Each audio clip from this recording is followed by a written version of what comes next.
Good morning students. हम आज chapter 10 firm का संतुलन की सेकंड विधि के बारे में डिस्कस करेंगे। लास्ट लेक्चर में हमने फर्म का संतुलन क्या होता है, इसको कैलकुलेट करने की कौन कौन सी दो विधियां हैं।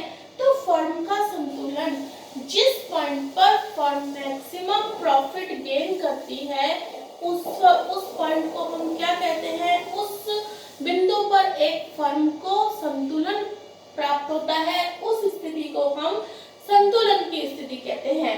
इस संतुलन की स्थिति को ज्ञात करने के लिए दो विधियां हैं, कुल आगम व कुल लागत विधि और सीमांत आय व सीमांत लागत विधि।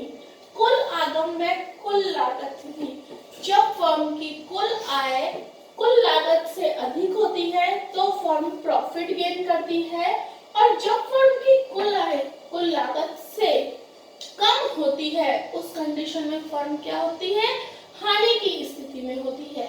इसी तरह से जब कुल आय और कुल लागत दोनों बराबर होती हैं, जिस बिंदु पर कुल आय और कुल लागत दोनों बराबर होती हैं, वहां firm no profit no loss की कंडीशन में होती है, और उस बिंदु को क्या कहते हैं, समविच्छेद बिंदु या साम्य स्थिति बिंदु कहते हैं।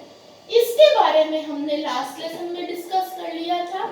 इस विधि के हमने कुछ दोष भी पढ़े थे कि टीआर व टीसी मेथड के द्वारा क्या होता है कि किसी भी वस्तु की प्रति इकाई लागत, प्रति इकाई लाभ या प्रति इकाई हानि, प्रति इकाई आय ज्ञात करना कठिन होता है।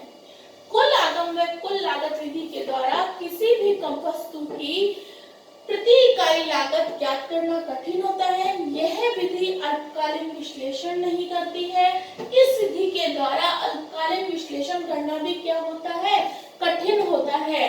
इस विधि में जो हम मैक्सिमम प्रॉफिट निकालते हैं, तो जो उसकी अधिकतम दूरी होती है उसको ज्ञात करना भी क्या होता है, कठिन होता है। तो इस विधि के दोषों को दूर करने के लिए फर्म के संतुलन को ज्ञात करने की दूसरी विधि अपनाई जाती है, सीमांत आगम व सीमांत लागत विधि। सीमांत आगम व सीमांत लागत विधि एक वैज्ञानिक विधि है। यह विधि दोष रहित है। जो कुल आगम व कुल लागत विधि में जो भी दोष है, यह सीमांत आगम व सीमांत लागत विधि उन सभी दोषों से मुक्त है। इस विधि के द्वारा अल्पकालीन विश्लेषण भी किया जा सकता है, अल्पकालीन और दीर्घकालीन दोनों विश्लेषण किए जा सकते हैं। यह विधि मांग और पूर्ति की व्याख्या भी करती है तथा इस विधि में किसी भी वस्तु की प्रति इकाई लागत, लाभ, आय ये सब ज्ञात करना भी कठिन है। तो सीमांत आगम व सीमांत लागत, सबसे पहले हम जानेंगे सीमांत आगम क्या होता है। एक फर्म द्वारा उत्पादन की अतिरिक्त इकाई का विक्रय करने से, मान लीजिए कोई फर्म 1000 यूनिट्स की सेल कर रही है और अब वो 1100 यूनिट की सेल करना चाहती है, तो जो 100 उसकी एडिशनल यूनिट्स हैं, उन 100 एडिशनल यूनिट को सेल करने से जो उसे और एडिशनल इनकम होती है, जो उसकी अतिरिक्त आय होती है, उसे हम क्या कहते हैं, सीमांत आगम कहते हैं। तो सीमांत आगम का मीनिंग क्या हो गया, एक अतिरिक्त इकाई को विक्रय करने से जो एक फर्म को अतिरिक्त आय होती है उसे हम क्या कहते हैं, सीमांत आय कहते हैं।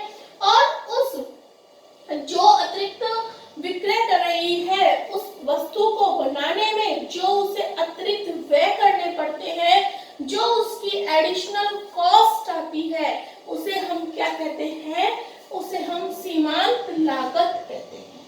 तो जो आय होती है, एडिशनल इनकम क्या हो गई, सीमांत आगम, और एडिशनल एक्सपेंडिचर जो अतिरिक्त खर्चे होते हैं वो क्या हो जाते हैं, हमारे सीमांत लागत के हो जाती है।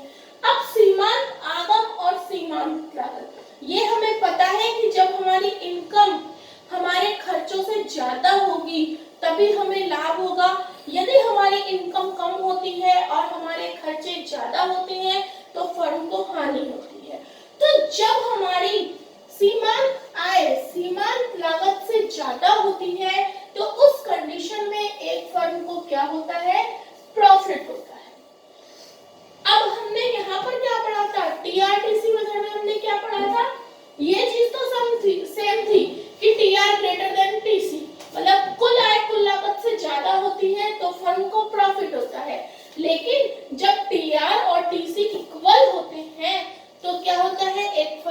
नो प्रॉफिट नो लॉस होता है। लेकिन यहाँ सीमांत आगम और सीमांत लागत विधि में थोड़ी सी सिचुएशन चेंज होती है।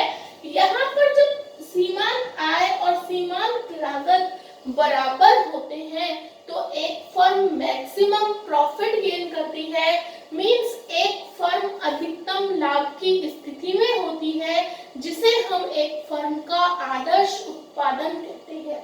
तो फर्म का आदर्श उत्पादन क्या होता है?